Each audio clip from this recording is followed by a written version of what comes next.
चौथा अध्याय देवताओं द्वारा देवी की स्तुति। ऋषि बोले, अत्यंत पराक्रमी उस दुरात्मा महिषासुर एवं उसकी सेना का देवी के द्वारा मारे जाने पर इंद्र आदि देवतागण अपनी वाणियों द्वारा देवी जी की स्तुति करने लगे। जिस देवी जी ने अपनी शक्ति से सारे जगत को व्याप्त कर लिया है, जिसका स्वरूप सभी देवताओं का समूह है, सभी देवता एवं महर्षि जिसकी पूजा किया करते हैं, उस अंबिका देवी जी को हम प्रणाम करते हैं। वही देवी हमारा मंगल करें। जिसके अतुल प्रभाव को एवं बल को भगवान शेषनाग, ब्रह्मा एवं हरि भी नहीं कह सकते, वही चंडिका देवी सारे जगत के पालन के लिए तथा अमंगल के भय के नाश का विचार करें। जो श्री स्वरूपिणी है, पुण्यात्माओं के घरों में लक्ष्मी स्वरूपा हैं, पापियों के घरों में दरिद्रता, पवित्र बुद्धि वालों के हृदय में बुद्धि, श्रेष्ठ पुरुष के यहाँ श्रद्धा, कुलीन मनुष्य में लज्जा स्वरूपिणी है। इस प्रकार की देवी जी हम आपको प्रणाम करते हैं। हे भगवती, आप विश्व का पालन करें। हे मातेश्वरी, आपके इस अचिंत्य रूप का, असुरों के क्षय करने वाले आपके महान पराक्रम एवं देवता तथा असुरों के सामने संग्राम में किए गए आपके अद्भुत चरित्र का वर्णन हम किस प्रकार कर सकते हैं। हे भगवती, आप संपूर्ण जग का कारण हो। सत्व, रज, तम इन तीनों गुणों वाली होते हुए भी आप अज्ञेय हो। दोषों के कारण हम लोग आपको जान ही नहीं सकते। हम तो क्या विष्णु, शिव आदि भी आपका पार नहीं पा सकते। आप सबकी आश्रय हो एवं आप आद्या, अव्यापकृता, परा प्रकृति हो। हे देवी जी, सभी यज्ञों में जिसके उच्चारण करने से सभी देवता तृप्त हों, आप ऐसा अचिंत्य महाव्रत स्वरूप हो एवं संपूर्ण दोषों से रहित, इंद्रियों को वश में करने वाले, सत्व को सार जानने वाले मोक्षार्थी मुनिजन जिसका अभ्यास करते हैं, वह देवी भगवती महापराविधा आप हो। आप शब्द स्वरूपा हो। परम पवित्र ऋग्वेद, यजुर्वेद एवं मनोहर उद्गीत के पदों के पाठ से युक्त सामवेद का आप निधान हो।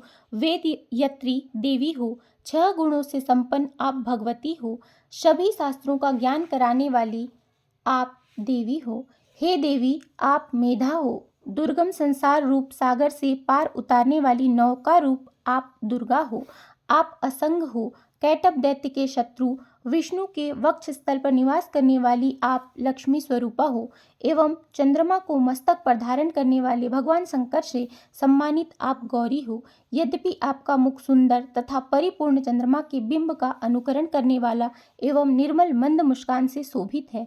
इस प्रकार के निर्मल मंद मुस्कान से शोभित चंद्रमुख को देखकर क्रोध से परिपूर्ण महिषासुर ने झट ही आप पर प्रहार किया। यह एक अद्भुत बात है। उससे भी अति अद्भुत एवं विचित्र बात तो यह है कि जब वह मुख क्रोध से युक्त था, उदय होते हुए चंद्रमा की भांति लाल लाल था, तनी हुई भौहें अति विकराल थी। ऐसा देखकर महिषासुर ने अपने प्राण तुरंत वहीं पर नहीं छोड़ दिए। भला कौन ऐसा प्राणी है जो क्रोधी यमराज को देखकर भी जीवित रह सके।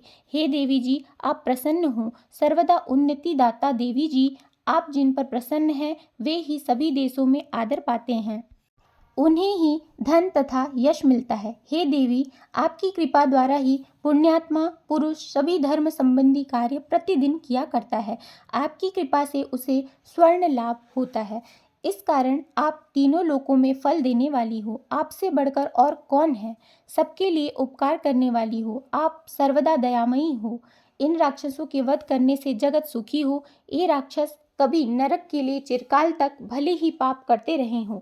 संग्राम में इनका वध आपने इसलिए किया कि मुझसे मारे हुए ये स्वर्ग चले जाएं। यही मन में रखकर हे देवी, आप पापियों का वध करती हो। आप असुरों को केवल देखने मात्र से भस्म क्यों नहीं करती। शत्रुओं पर शास्त्र का प्रहार क्यों कर दिया करती हो।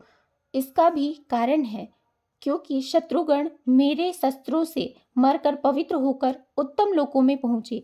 इस प्रकार आपकी यह विचार अत्युत्तम है।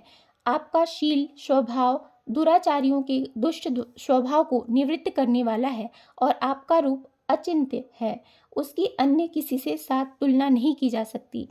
आपका पराक्रम तो देवताओं के पराक्रम को नाश करने वाला और दैत्यों का नाश करने वाला है।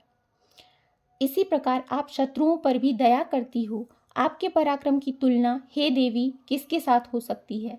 आपके रूप भी तो परम मनोहर है, परंतु शत्रुओं को भयदायक है। हे वरदायिनी, त्रिलोकी भर में यह आप में ही दिखाई देते हैं।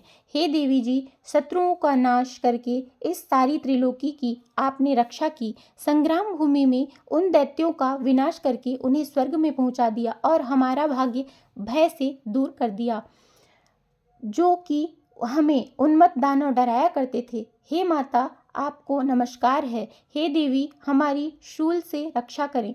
हे अंबिके, खड्ग द्वारा हमारी रक्षा करें एवं घंटा के शब्द तथा धनुष की कंटार से भी हमारा रक्षा करिए। हे चंडिके, पूर्व पश्चिम दक्षिण में हमारी रक्षा करें। अपने त्रिशूल को घुमा घुमा कर उत्तर में भी हमारी रक्षा कीजिए। ऋषि बोले, इस प्रकार देवी जी की देवताओं ने स्तुति की और नंदन वन में उत्पन्न हुए फूलों तथा गंध चंदन आदि से जगत की माता की उपासना की। सभी देवताओं ने भक्तिपूर्वक दिव्य धूपों द्वारा अर्चना की। तब देवी प्रसन्न मुख होकर उन देवताओं से बोली, हे सभी देवताओं, अपनी अभिलाषा के अनुसार आप सब हमसे वर मांगो। देवता बोले, हे भगवती, आपने तो हमारी सभी मनोकामनाएं पूर्ण कर दी है, कुछ भी बाकी नहीं। हमारे इस महिषासुर शत्रु का आपने वध कर दिया। फिर भी यदि प्रसन्नता पूर्वक हमें वर देना चाहती हो तो हे माता, यह वर दीजिए कि जब जब भी हम आपका स्मरण करें तब तब हमारी बड़ी बड़ी आपत्तियां दूर करें। हे प्रसन्न वदने, हे मातेश्वरी, जो भी मनुष्य इन स्तुतियों द्वारा आपकी स्तुति करे उसे वित्त रिद्धि वैभव दीजिए। हे अंबिके, हम सदा प्रसन्न रहें, हम पर उपकार कीजिए। ऋषि बोले, हे राजन, जब देवताओं ने अपने तथा जगत के कल्याण के लिए इस प्रकार वर मांगा तब उन्हें तथास्तु कहकर भद्रकाली अंतर्ध्यान हो गई। हे राजन, पूर्व काल में तीनों लोकों का हित चाहने वाली देवी का देवताओं के शरीर से जैसे प्राकट्य हुआ, वह सारी कथा मैंने कह सुनाई। बोलो महिषासुर मर्दिनी माता की जय। बोलो नवदुर्गा माता की जय। जय माँ दुर्गा, जय माँ काली, जय माता दी।